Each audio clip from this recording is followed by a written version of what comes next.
नमस्कार दोस्तों, स्वागत है आपका आपके अपने YouTube channel practice with Pankaj में। मैं पंकज आपका स्वागत करता हूं और आशा करता हूं आप सारे लोग अच्छे होंगे और अच्छे ढंग से अपने परीक्षा की तैयारी में लगे होंगे। जिनका एनटीपीसी का एग्ज़ाम हो गया है वो मेंस की तैयारी कर रहे होंगे, जिनका नहीं हुआ है वो अभी सीबीटी 1 की तैयारी कर रहे हैं, आने वाले ग्रुप डी की तैयारी, आने वाले एसएससी सीएचएसएल की तैयारी, एसएससी जीडी की तैयारी, एसएससी एमटीएस की तैयारी, चाहे वो एसएससी सीजीएल की तैयारी हो, चाहे वो किसी भी एग्ज़ाम की तैयारी हो जिसमें जीएस आता है, आप सारे लोग अपने अपने एग्ज़ाम की अच्छे ढंग से तैयारी कर रहे होंगे। दोस्तों, ये मेरा पहला वीडियो है। तो दोस्तों, मैं आपको बताना चाहता हूँ कि ये मैंने यूट्यूब चैनल क्यों बनाया है और इस पर क्या स्पेशल होगा। तो दोस्तों, आप अच्छे से जानते हैं कि यूट्यूब पे आज स्टडी से रिलेटेड हज़ारों चैनल हैं, जिन पे बहुत अच्छे अच्छे टीचर हैं जो बहुत अच्छे अच्छे तरीके से आपको पढ़ाते हैं, लाइव क्लासेस लेते हैं, अच्छी अच्छी पीडीएफ, लंबी से लंबी, बड़ी से बड़ी पीडीएफ देते हैं आपको। दोस्तों, आप उन पीडीएफ का इस्तेमाल करते हैं, पढ़ते हैं, तो आपके पढ़ाई में प्रोग्रेस हो रहा है, बहुत अच्छे से हो रहा है। चाहे वो अपने ज्ञान सर हों जो अच्छे से अच्छे वीडियो, बड़े से बड़े उनके पापा वीडियो हों, चाहे वो अपने विवेक सर हों एग्जामपुर वाले, उनके लाइव क्लासेस इतनी अच्छी रहती हैं, मैंने खुद देखी हुई हैं, मैं खुद उन्हें देखता हूँ। बस दोस्तों, मैं आपको बताना चाहता हूँ ये जो चैनल है वो सिर्फ़ और सिर्फ प्रैक्टिस के लिए बनाया है। यहाँ पे आप छोटे से छोटे नोट्स में लगभग 2 से 3 टॉपिक को रिवाइज़ कर पाएंगे। मैं आपको 5 से 7 मिनट लूँगा सिर्फ रिवीजन के लिए। 5 से 7 मिनट में आपको 2 से 3 टॉपिक रिवाइज़ करवाऊँगा। फिर उनसे रिलेटेड 15 से 20 क्वेश्चन बनाऊँगा, जिन्हें मैं अपने टेलीग्राम चैनल, जिसका लिंक मैं डिस्क्रिप्शन में दे दूँगा, वहाँ पे अपलोड करूँगा। आप बस एक बार 5 मिनट या 7 मिनट तक का ये वीडियो देखें, फिर उसके बाद मेरे टेलीग्राम पर चैनल पे आएँ और वो 10 से 15 से 20 क्वेश्चन उन्हें लगाएं। आप खुद देखेंगे कि आपने मुश्किल से 10 मिनट में कम से कम 3-4 टॉपिक को रिवाइज़ कर लिया है।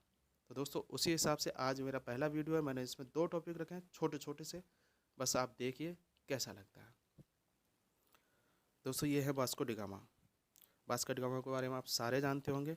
बस मैंने कहा है मैं बस आपको रिवाइज़ कराऊंगा, पढ़ तो आपने पहले से रखा है। तो 20 मई 1498 को पुर्तगाली यात्री वास्को डी गामा समुद्र के रास्ते से भारत आया था। तो वास्को डी गामा ने भारत आने के समुद्र के रास्ते की खोज की थी, ना कि भारत की खोज, क्योंकि भारत तो उनसे पहले भी था। ये केप ऑफ गुड होप के रास्ते कालीकट बंदरगाह पहुँचे थे। यह है कालीकट की बंदरगाह, जिसे पहले कोझिकोड कहा जाता था। कोझिकोड के राजा थे राजा जमोरिन। जब वास्को डी गामा भारत आया था तो राजा जमोरिन ने उनका स्वागत किया था। वास्को डी गामा जब पुर्तगाल वापस गया था भारत आने के बाद, तो उन्होंने अपना यात्रा वृतांत वहाँ के राजा मैनुअल को सुनाया था। कभी भी क्वेश्चन बन सकता है कि वास्को डी गामा ने अपना यात्रा वृतांत किसने सुनाया था, तो राजा मैनुअल को। आप सभी जानते हैं कि भारत में वास्को डी गामा 20 मई 1498 को आया था। पर आपको बता दूं कि भारत में वास्को डी गामा की 3 यात्राएं हुई थी। पहली 20 मई 1498 को, दूसरी 1502 में।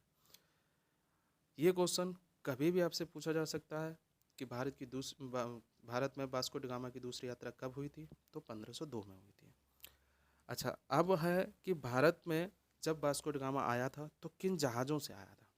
तो भारत जब वास्को डी गामा आया था तो उसके जहाज़ों का नाम था सैन गैब्रियल, साओ राफाल और बैरियो, और उसके साथ लगभग 170 से अधिक ही सैनिक आए थे। उसकी आखिरी यात्रा हुई थी 1524 में। तो भारत की तीसरी यात्रा थी वास्को डी गामा की, वो 1524 में हुई थी। और 24 दिसंबर 1524 में कोच्चि में ही, जो केरल में है कोच्चि, वहीं पर वास्को डी गामा की मृत्यु हो गई थी। अब दोस्तों, हमने लास्ट में केरल पे ख़त्म किया है, तो केरल से रिलेटेड अब हम कुछ बातें जानेंगे। एक टॉपिक केरल से देख लेते हैं। केरल आप जानते हैं हमारा दक्षिण पश्चिम राज्य है। केरल की राजधानी तिरुवनंतपुरम है। भाषा यहाँ की मलयालम है। यहाँ के जो सीएम है वो है पिनराई विजयन। यहाँ के राज्यपाल हैं आरिफ मोहम्मद खान। केरल विश्व का प्रथम शिशु सौहार्द राज्य है। टॉपिक आप देख रहे हैं, पॉइंट वही लिए हैं जो ज़्यादा इम्पोर्टेंट है। तो देखिए, केरल विश्व का प्रथम शिशु सौहार्द राज्य है। कल को आपसे क्वेश्चन पूछा जा सकता है कि विश्व का प्रथम शिशु सौहार्द राज्य कौन सा है, तो आप नाम लेंगे केरल। यहाँ शिशु मृत्यु दर भारत में सबसे कम है। एक ये पॉइंट देखिए आप कि भारत में कभी भी क्वेश्चन पूछा जाए भारत में सबसे कम शिशु मृत्यु दर किसकी है, तो केरल की। यहाँ स्त्रियों की संख्या पुरुषों से अधिक है। केरल में स्त्रियों की संख्या पुरुषों से अधिक है। लिंगानुपात से आप इसे रिलेट कर सकते हैं। अब आता है ओणम। बहुत बड़ा कन्फ्यूजन रहता है ओणम और पोंगल में। ओणम जो है वो केरल का राज्योत्सव है, पोंगल है वो तमिलनाडु का है। तो आप इनसे कन्फ्यूजन को हमेशा के लिए मिटाएं, इसीलिए मैंने सिर्फ यहाँ पे एक रखा है ओणम, ना कि पोंगल भी साथ में रखा है। ओणम जो है वो केरल का राज्योत्सव है, जो इस तरीके की रंगोली टाइप के बनाते हैं और ये पूरे राज्य में मनाया जाता है। फिर आता है कथकली। ये क्वेश्चन कई बार पूछा गया है, पता नहीं इसकी कोई गिनती नहीं कितनी बार पूछा जा चुका है और आने वाले कब तक ये पूछा जाएगा। कथकली केरल का शास्त्रीय नृत्य है। कभी कभी आपको 4 क्वेश्चन दे देता है और बोल देता है कि इसमें शास्त्रीय नृत्य कौन सा है, तो आप बताएंगे अगर वहाँ पे कथकली हुआ तो आप जान जाएंगे कि कथकली केरल का शास्त्रीय नृत्य है। और जैसे ही आप कथकली को याद रखें तो मोहिनी अट्टम को जरूर याद रखना है कि मोहिनी अट्टम भी केरल का लोक नृत्य है। तो दोस्तों ये थे मेरे आज के छोटे से 2 टॉपिक, जिन्हें मैंने आपको बहुत शॉर्ट में रिवाइज कराया है। बहुत अच्छे से इन टॉपिक को आपको दिमाग में पहुंच गए होंगे पिक के साथ साथ। तो दोस्तों इसी तरीके से आने वाले वीडियो के लिए आप प्लीज़ इस चैनल को पसंद करें और अपनी राय ज़रूर दें। क्या ये ऐसा करना सही है, आपको अच्छा लगेगा या कैसा, जो भी आप चाहें आप बताएं। धन्यवाद।